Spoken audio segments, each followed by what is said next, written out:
Welcome to another edition of the Just Danny Show. Tonight I'm going to be going over an incentive that Governor DeSantis put into play back in July of 2022, specifically July 1 of 2022. A lot of law enforcement individuals took advantage of this incentive. It was a $5,000 incentive after taxes to go ahead and get law enforcement to come to the state of Florida, whether they were from New York, California, Illinois, etc. We did get quite a few from NYPD, especially here at the Clermont Police Department. Some of you might remember this incentive, some of you may not. I briefly forgot about it until I saw it and I was like, oh yeah, I remember that. That's right. And did you know that that incentive is still going on into 2026? That's right. We are still putting a call out to law enforcement officers all over the United States to come to Florida because we got your back, as Governor DeSantis says. So, who did we in fact bring into the state of Florida regarding these cops? Who in fact did we bring in? Did we bring a bunch of thugs, scumbags? Well, it seems like we did. And a couple of them landed here at the CPD. But tonight I'm going to be focusing on Robert Corbett. That's right, Robert Corbett, who is now a captain, as he has gone up the ranks pretty quickly at the CPD. Of course, Broadway was here back when he first came on in October of 2022. So he took advantage of this call to action incentive for $5,000 and actually ended up being more. Just under $7,000, and I'm not sure why. Maybe there was inclusive of some like moving costs and something involved. But after taxes specifically, it stated that they were getting a $5,000 incentive. So we were paying these assholes, and we still are in 2026. That I did not know, to come into the state of Florida and be a police officer. Now, I'm going to be putting up a lot of reading material. So if you have readers like I do, please pop them on so you can read along with me, so you can see what I'm talking about. Tonight, it's a part one of part two. Now, I also do want to say there was another officer that came from his exact precinct, the 28th precinct, and from New York. And I could probably gather that they know each other. They came around the same time-ish. If they didn't know each other, that would be weird. Of course, I don't know how large the 28th precinct was, but I'm pretty sure they knew each other. But who did the state of Florida bring in? Well, let's take a look, shall we? Again, we're going to bring up some reading material here where Governor DeSantis made an announcement that Florida has reached the milestone of more than 10,000 bonuses awarded through the Florida Law Enforcement Recruitment Bonus Program, again launched in 2022. This first of its kind initiative underscores Florida's commitment to supporting Florida law enforcement officers. The latest round of bonuses, totaling more than $5 million, went to 744 officers across the state. Quote, today in Naples, I was proud to announce a milestone for Florida's law enforcement recruitment bonus program. More than 10,000 bonus payments of $5,000 after tax have now been distributed to law enforcement personnel across our state, said Governor Ron DeSantis. Many of these new recruits have relocated to Florida from states where law enforcement has been defunded or demoralized by radical political agendas. We're fortunate to have them here, and Floridians are grateful for their service every day. But really, are we?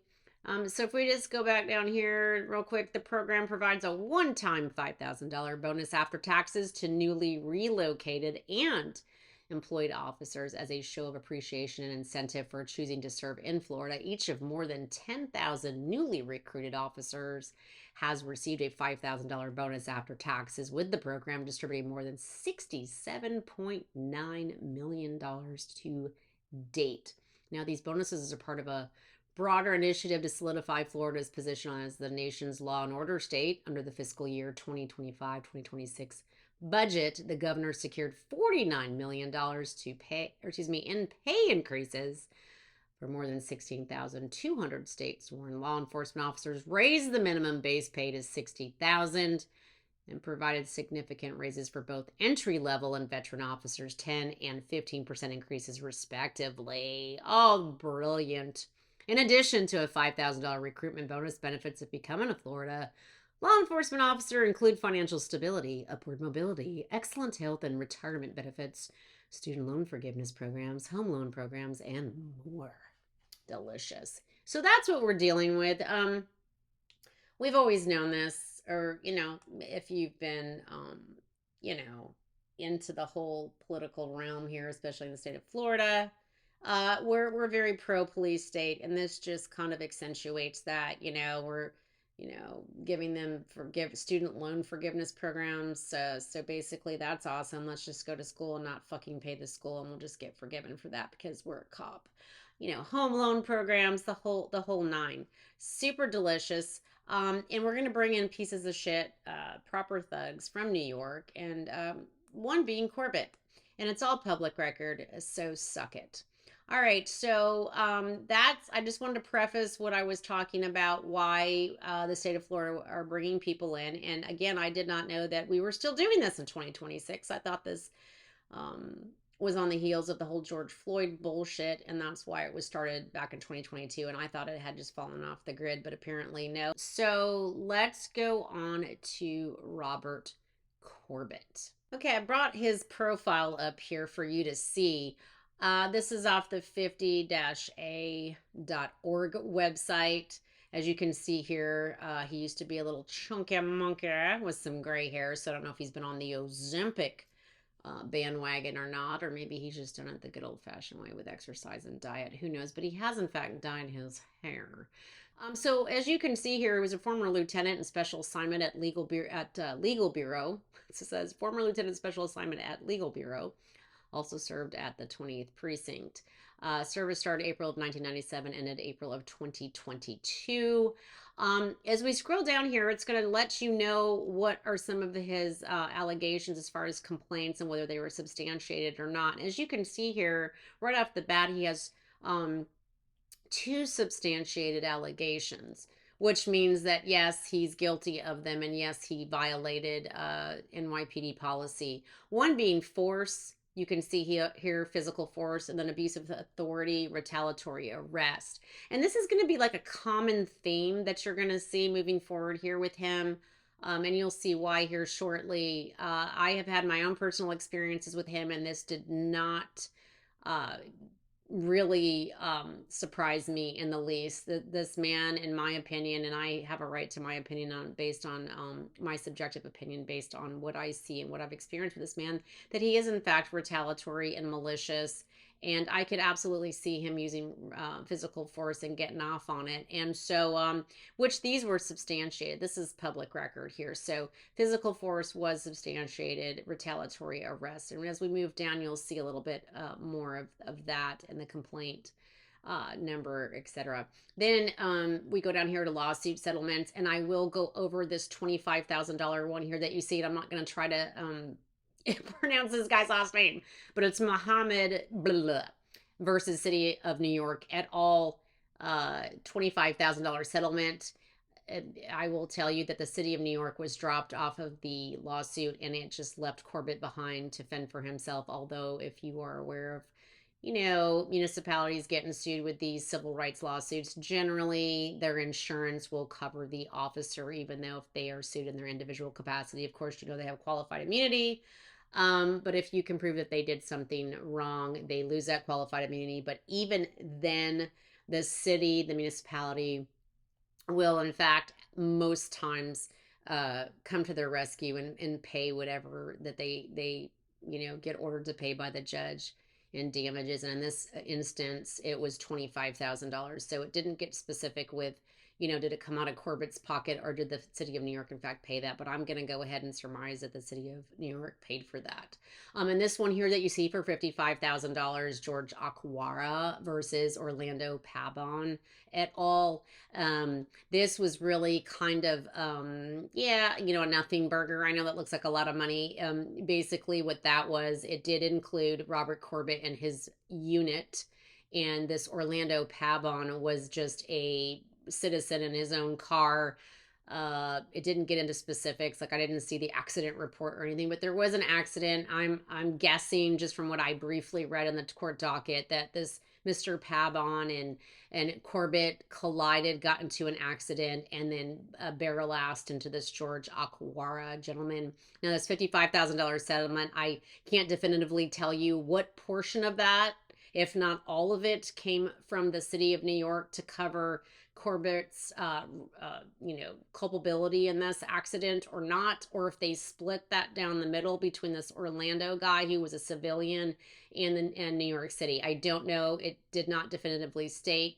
Um, but it was a $55,000 total settlement payout that this Mr. Aquara did get. And again, Corbett was involved in that. He has culpability in that. So, but we are going to focus on this $25,000 payout here shortly. So keep that in mind. So as we move down here, it includes articles that Mr. Corbett was involved in. This article was put out by the Daily Dot on 5/21 of 2023. The title was Murder, Kidnapping, Brutality Charges. These are the cops Ron DeSantis paid to come to Florida.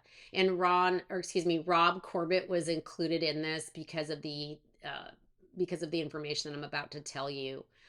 So he did make a debut in this article as one of many pieces of shit that Florida brought in that had prior issues in their agencies that they came from, or once they came to Florida, were shit shows with domestic violence, sexual extortion, and so on. So this title really encompasses exactly what we're talking about tonight. These are the cops Ron DeSantis paid to come to Florida. Thanks, Ron. Fuck off. Okay, so now we get down to his complaints. He had 6 complaints, 10 allegations, and 2 that were substantiated. And as we saw earlier that prefaced this profile, it was for use of force and retaliatory arrest that were substantiated. And substantiated merely means that, yes, he was found guilty of those complaints, and that he was in fact in violation. Now, I do not know what happened with that as far as what his spanking was. So just know that they were both substantiated. And then if we go over here to the right, you can see 2 substantiated again charges. 1 complainant was uncooperative, so they couldn't really do anything with that complaint. 2 exonerated, meaning he did nothing wrong. 2 unable to determine, probably because there was a lack of information on both sides, and they just really couldn't figure out what the fuck happened. So they just, hey, unable to determine, whatever. 1 unfounded, 1 unsubstantiated, and 1 within NYPD guidelines. So the ones that you need to focus on here is going to be the 2 substantiated charges, again, use of force and retaliatory arrest. Here it goes down into complaint number, the allegation, and the year and the month. This particular one, again, was unable to determine Hispanic male, because they tell you the gender and the age of the complainant. Hispanic male, 18 to 20, said, hey, this asshole used physical force, again, Corbett, against me. He used pepper spray, and they were unable to determine that. And the physical force aspect of the complaint was within NYPD guidelines. So that went nowhere. The next one, and there gives the complaint number again, May of 2001.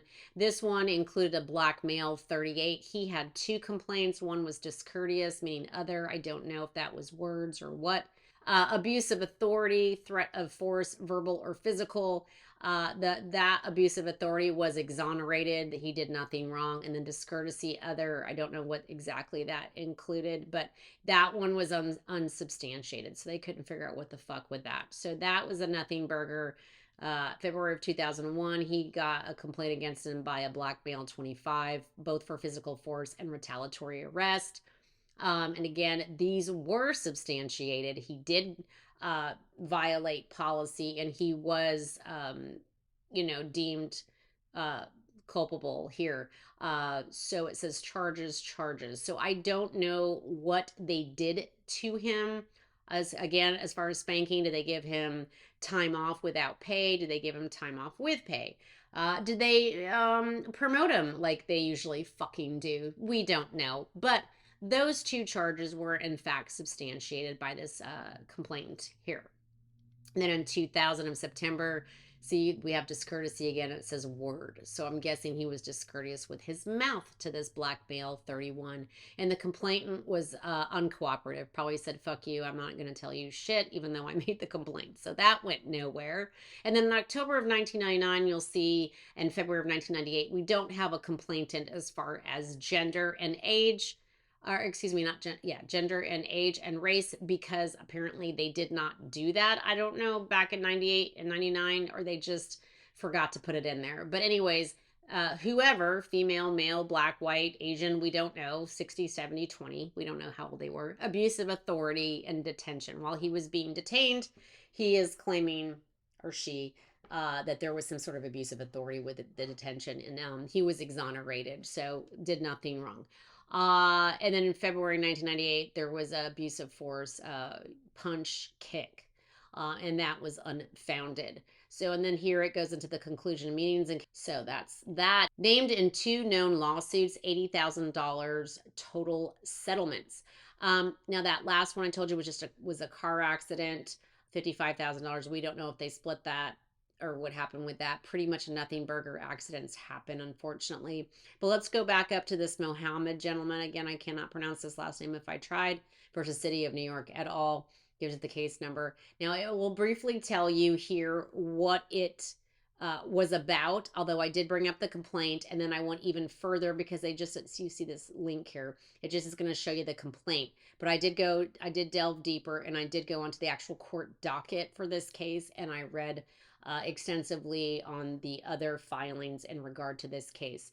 But the short description here was on April 29, 2015. Plaintiff was observing a protest against police brutality. Defendant Corbett grabbed plaintiff and punched him several times in his face, neck, and chest.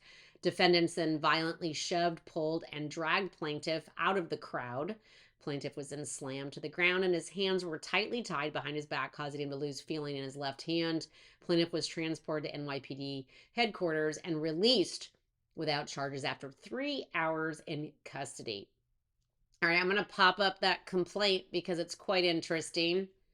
Again, you see the City of New York here, which they drop off because they can't be held responsible for the rogue actions of Lieutenant Robert Corbett, who it's important here that you see this. They sued him in his individual capacity and in his official capacity as New York City Lieutenant. Okay. So that's what you, when you file a civil rights lawsuit against a police officer, you always want to do that individually and in an official capacity. Let's see here. So we're going to go to the preliminary statement. Again, this is a 42 U.S.C. 1983, which is a civil rights lawsuit. But on under here, paragraph 2, they're giving you the date at approximately 6:30 p.m. Plaintiff was present at the intersection of Broadway and 17th Street in New York, New York, as a participant in and observer of a march in protest of the killing of Freddie Gray of Baltimore, who died in police custody due to police brutality and excessive force. The march was also in support and furtherance of police reformation and accountability. Now, if you remember this, Freddie Gray incident, he was dragged off of his bike and something was wrong with his legs. I'm just trying to do this off memory. And he couldn't walk. So they drug him to the police van. Remember, and they threw him back there and they drove to the police department. I can't even remember what the fuck they supposedly even arrested him for, quite frankly.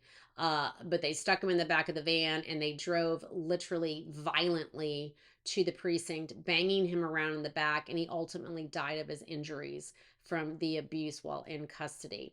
So anyway, this gentleman, this plaintiff, this Muhammad, had participated in this march in regard to Freddie Gray.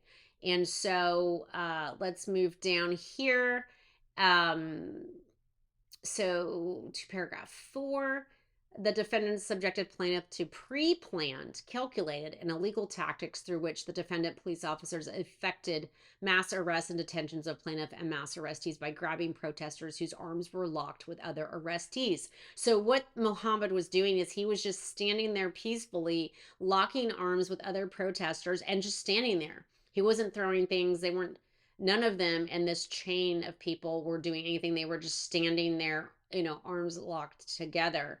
And as plaintiff arms were locked, it says here, with fellow arrestees, defendant police officers surrounded plaintiff and other participants who were locking arms and attempted to disband them for, I don't know what reason. I mean, if they're just standing there locked arms, why are you trying to disband them, especially if they're not doing anything wrong? Attempted to disband them by pushing, pulling, shoving, and punching them. and arresting substantially all persons whose arms broke free. So they were trying to beat the shit out of these people to break them apart, and then one by one pluck them out to arrest them and throw them in the back of a van that they had parked down there on the street. So it says here under paragraph 5, defendant police lieutenant Robert Corbett grabbed plaintiff and punched him several times in his face, neck, and chest. Defendant police officers then violently shoved, pulled, and dragged plaintiff out of the crowd. And then under paragraph 6, the defendant police officers effected the arrest and detention of plaintiff despite the absence of probable cause and without warning plaintiff that their conduct would lead to arrests, and without providing a reasonable opportunity or a viable avenue for plaintiff to disperse. Plaintiff was compliant at all times with commands. And then here under paragraph 7, defendant Lieutenant Corbett's assault on plaintiff, and this is what really fucked Corbett. It was captured live by MSNBC's cell phone video and other news channels. Now, when I went into the docket, I read all the filings. One was a judge's order, and within that, it did go break it down. So it was MSNBC Rachel Maddow's show, ironically. The cell phone video here that paragraph number 7 talks about was taken by a bystander, just a civilian, and the other news channels it mentions here were actually Telemundo. Okay, so I was able to locate the MSNBC footage. Obviously, I could not locate the cell phone video from a bystander. That's not going to be actively obtainable on the internet unless the dude or chick or whoever it was put it on there, but I could not find that. And the Telemundo, I could not find that video. And I was really wanting to find the Telemundo one, quite frankly, because I wanted to see a different view of the beating, because it did state in the filings that there were different views of the beating. So it stated that the bystander's video was actually prefaced the whole thing. It showed Mohammed earlier, what he was, what he looked like, what he was wearing, what he was doing, and how Corbett, somebody had yelled at him. I don't know if it was Corbett or one of these John Doe police officers. And then the Telemundo version cut to another angle. So I really wanted to see the Telemundo one video, but unfortunately I could not locate it. And I will be showing you that video here just shortly, momentarily. So paragraph 9, plaintiff was then placed inside a corrections bus after he was punched and beat, filled with 10 to 12 other arrestees. But prior to that, I skipped paragraph 8 here, but that's pretty imperative to this. He was slammed to the ground after he was beat, and his hands were tightly tied, behind his back with a zip line, causing him to lose feeling in his left hand. Could you imagine being handcuffed with a zip line?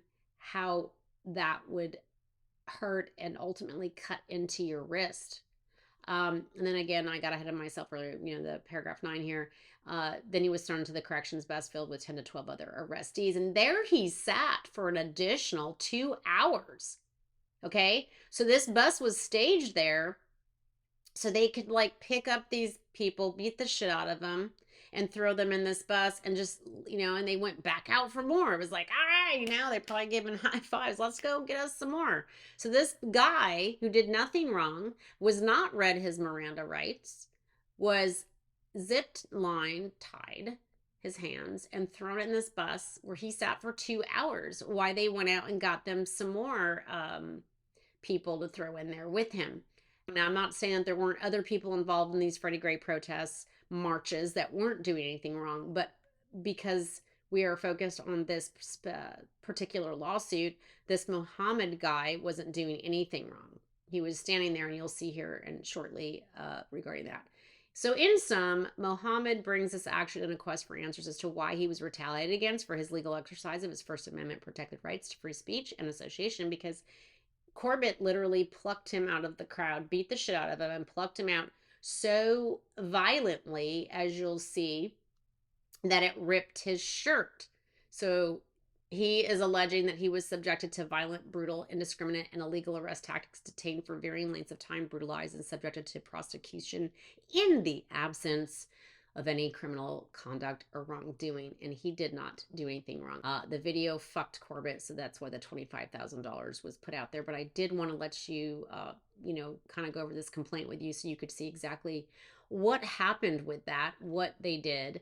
And this was the plaintiff continued to march until he reached Times Square until around 9 p.m. The group grew large and overflowed from the sidewalk into the street. Plaintiff locked arms with the fellow marchers, forming a human chain to mark the line where the protest starts. That was it. And this is where Corbett comes in and starts beating the shit out of him right here. It just kind of reiterates it because I've already kind of prefaced with it. But Lieutenant Corbett grabbed plaintiff toward him and repeatedly punched plaintiff about the face and the head. Plaintiff attempted to break from Corbett's hold, but was pushed and punched further. And this is where I said his shirt was ripped. Lieutenant Corbett pulled plaintiff from the crowd with such force that his shirt was ripped. And this is where it comes in with the flex cuff, which they said the zip line, but it's a flex cuff. Plaintiff's hands were tightly tied behind his back with a flex cuff, causing him to lose feeling in his left hand. And I do believe that obviously could occur. Absolutely. Plaintiff was then placed again inside of a municipal bus filled with 10 to 12 other protesters as they sat there for 2 hours. And again, like I mentioned earlier, no Miranda rights were read. So we're going to keep scrolling down because now you know the logistics of what happened to this gentleman. And he sued for, as his first cause of action was deprivation of federal civil rights under 42 U.S.C. 1983. Second cause of action, false arrest, which is absolutely what happened. As a third cause of action, excessive use of force. Absolutely, he was not doing anything wrong. As a fourth cause of action, failure to intervene. Now, this is where it gets interesting because he is stating that these officers, these John Does, which I feel like why they were mentioned obviously in this lawsuit, John Does 1 through 3, was because they failed to intervene. While Corbett stood there and beat the shit out of this guy, these other 3 officers did not intervene. And to prevent, under here is paragraph 94, in order to prevent the violation of this guy's constitutional rights, despite having a realistic opportunity to do so. These other officers that stood by and watched Corbett act like a complete fucking animal for no reason, had a realistic opportunity to say, hey, asshole, can you stop? But didn't. And then as his fifth cause of action, retaliation for First Amendment protect expression. Because, sorry, it's my scrolling. Because that's all he was doing. He was just exercising his First Amendment rights, and he gets beat to shit. He gets arrested, and then ultimately he gets released. And where is it? In here. Okay, so obviously he asked for a jury, invoke pendant party and pendant claim jurisdiction, award appropriate compensatory and punitive damages, an amount to be determined at trial for each cause of action, stating here without limitations, damages to physical well-being, emotional and psychological damages, and past and future economic losses, and panel and jury. I already said that. Jury.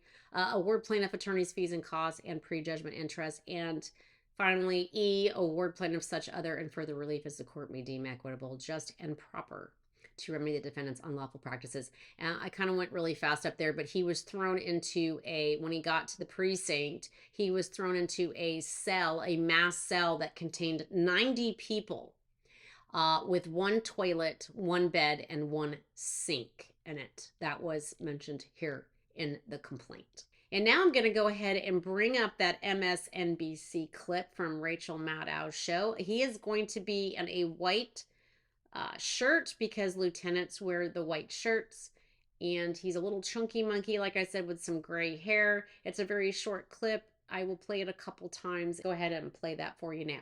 This right now is a live shot of Times Square in New York City. As you see, police out there in pretty significant numbers. The reason police are out there in significant numbers is because there have been arrests just in the last few minutes at this ongoing street protest against the death of Freddie Gray that's been happening over the last several hours in New York City. This is, I think we've got some footage from just moments ago when there was some arrests in Times Square. Yeah.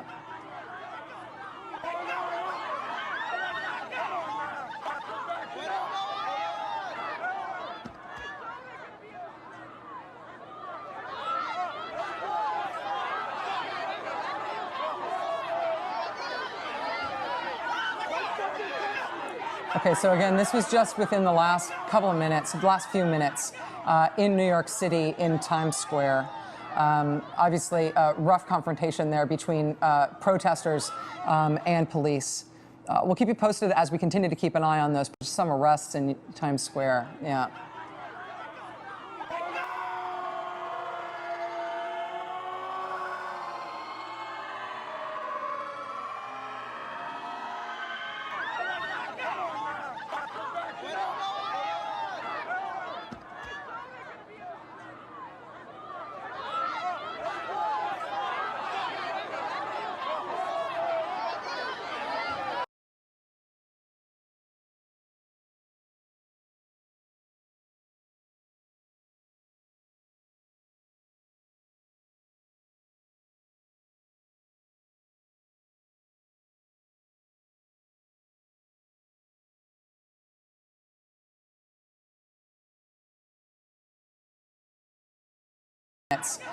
In New York City in Times Square. Obviously, a rough confrontation there between protesters and police. We'll keep you posted as we continue to keep an eye on those.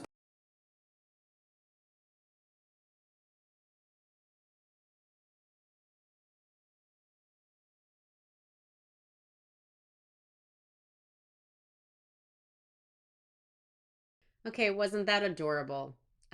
So we can pretty much surmise at this point between the two complaints from the same gentleman, the use of force and retaliatory arrest, and this awful lawsuit, that it would seem like Corbett enjoys perhaps maybe being an asshole and being a little abusive. I'm going to go ahead and say he's a dickhead from my own experience with him. And I did blatantly call him a fucking asshole in the lobby of the police department, but that's a whole nother story for a whole nother day that we won't get into. But it would seem like he maybe enjoys being an asshole or being abusive, whether that be physically or verbally. Uh, Maybe. So I found it interesting that this picture here that you're looking at was posted on Facebook just a couple of months ago. Oddly, strangely, weirdly, as I am investigating his behavior from New York, uh, that this was actually posted in April 25th to be exact. So just not even quite 2 months ago on the Old School Cops Facebook page. As you can see there, and I almost thought this was fake. This was sent to me, honestly, by somebody, and I was like, wow. And then I thought that was literally an AI photograph. It almost looks cartoonish, in my opinion.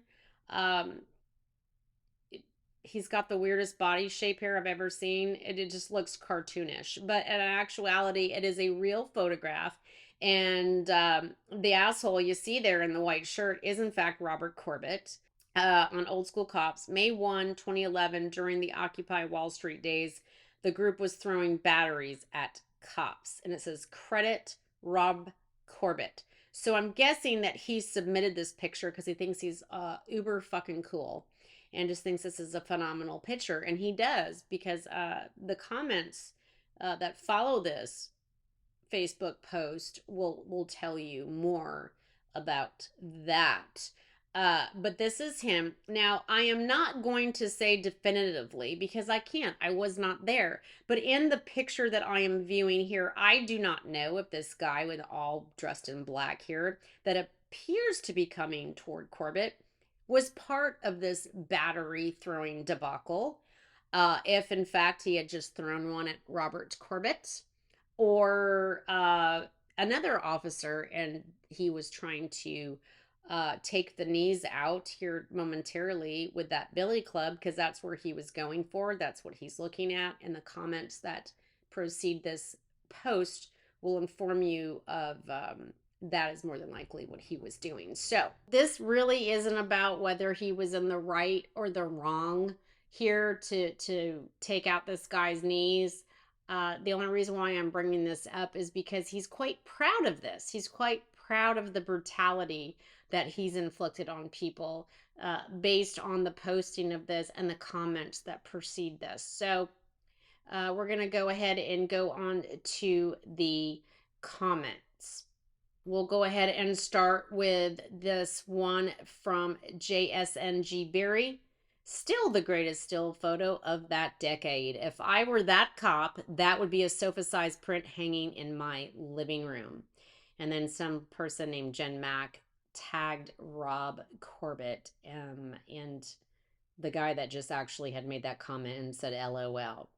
And then Paul Barbosa goes on to say, still remember the time I met you in your office and I saw the pic behind you on the wall.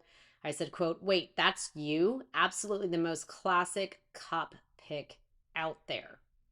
Obviously, these are all police officers on this old school cops page. Rob Corbett, I guess somebody before that thought that it was Pete, some guy named Pete Farrelly. And I guess it's this Key Keen person, obviously, because Corbett responds back to this person that's not Pete Farrelly and just makes a smiley face. Obviously, it's him.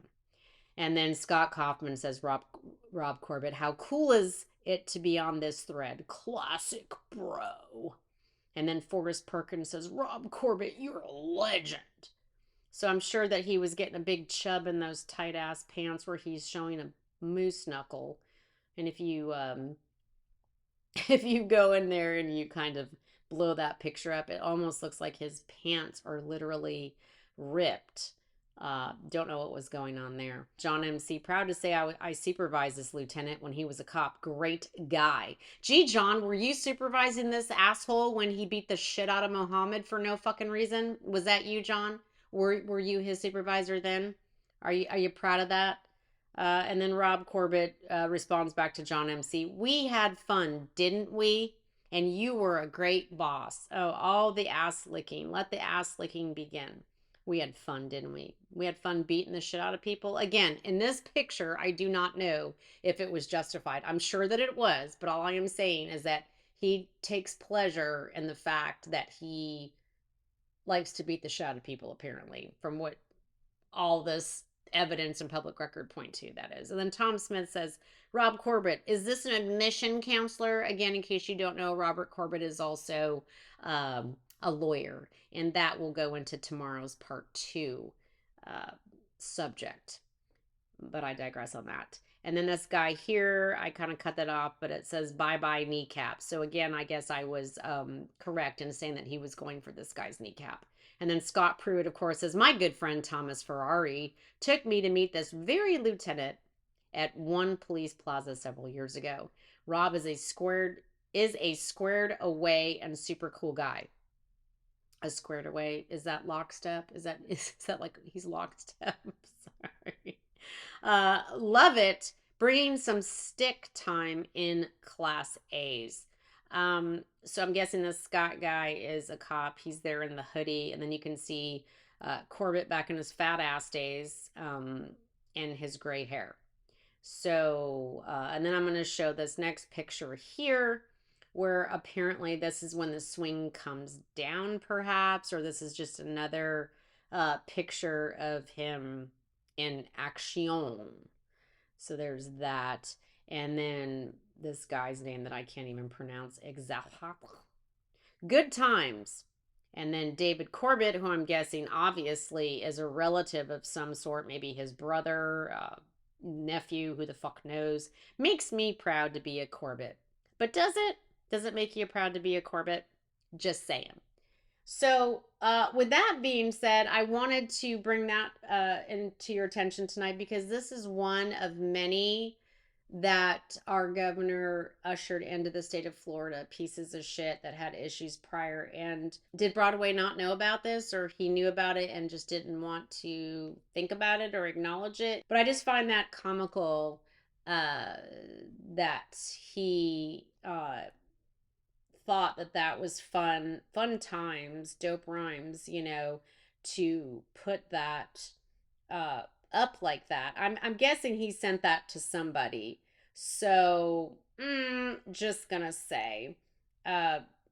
Anyways, this guy, Paul Barbosa, says, still remember the time I met you again in your office and I saw the pic behind you on the wall and I said, wait, that's you.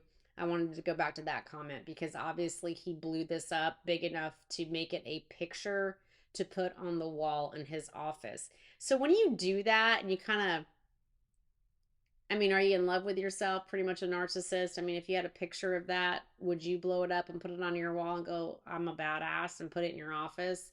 That's me. I don't know. My particular experience with Corbett, I call him a narcissist, and actually, I've called him a fucking asshole to his face. So, I'm going to go ahead and bet if you're going to blow up a picture and you're going to put it on the wall in your office for everyone to see, and you just stare at yourself every fucking day with your moose knuckle and ripped pants, I'm going to say you're a little bit of a narcissist, but hey, that's just me. Fucking guy.